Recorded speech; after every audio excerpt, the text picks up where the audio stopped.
அம்மா, நீங்க அனுப்புன போட்டோவை பார்த்தேன். அதெல்லாம் ஒன்றும் பெரிய விஷயம் இல்லை. அதானே உங்களுக்கு வேணும். கவலைப்படாதீங்க, அவளையே கல்யாணம் பண்ணிக்கிறேன். ஆ,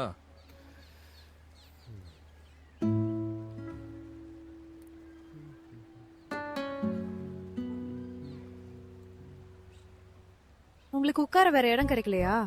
எனக்கு கொஞ்சம் பிரைவசி வேணும். இவரை இம்ப்ரெஸ் பண்ண முடியலையே. ஹலோ, அவ ஓகேன்னு சொல்லிட்டானா? அதுக்கு நான் என்ன பண்றது? எனக்கு ஓகே இல்ல. எனக்கு ஓகே இல்ல. ஹிந்தி தாய்லாந்து ரெண்டு மூத்திச்சு. ஓ,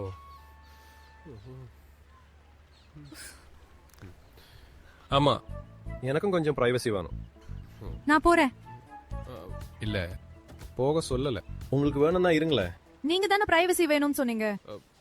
நான் என்னோட பிரைவசியை அட்ஜஸ்ட் பண்ணிக்கிறேன். இவ்ளோ ட்ரபிள் எடுத்து பிரைவசிலாம் அட்ஜஸ்ட் பண்ண வேணாம். உனக்கு என்னதான் பிரச்சனை? ஏன் டென்ஷனை தெரிஞ்சிட்டு நீங்க என்ன பண்ண போறீங்க? எதுவா இருந்தாலும் சும்மா சொல்லு. ரோட்ல போற வர்றவங்க கிட்ட சொல்லி என்ன ஆக போகுது? அதான் நான் நேரா பாயிண்ட்டுக்கு வரேன். உனக்கு என்னாலதான் டென்ஷன்.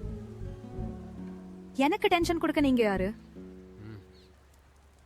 பாருங்க, பாத்தீங்களா, ஓகே இல்லைன்னு சொன்னவன் நான் தான்.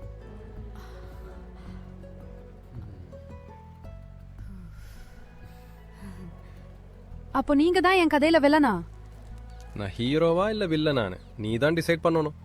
நீ போப்பா மகனே தினேஷா. எனிவே, நமக்குள்ள ஒரு விஷயம் ஒத்து போகுதுப்பா. நம்ம பேர் தான் ரொம்ப கூலா இருக்கு. தினேஷ் வெட்ஸ் ஷோபா. அப்ப வெட்டிங் முடிவு பண்ணிட்டியா? நான் ஏதோ ஒரு ஃப்ளோல சொல்லிட்டேன். இப்படி வாய் தவறி வர்ற விஷயம் தான் நடக்கும் தெரியுமா? கொஞ்சம் ஓவரால.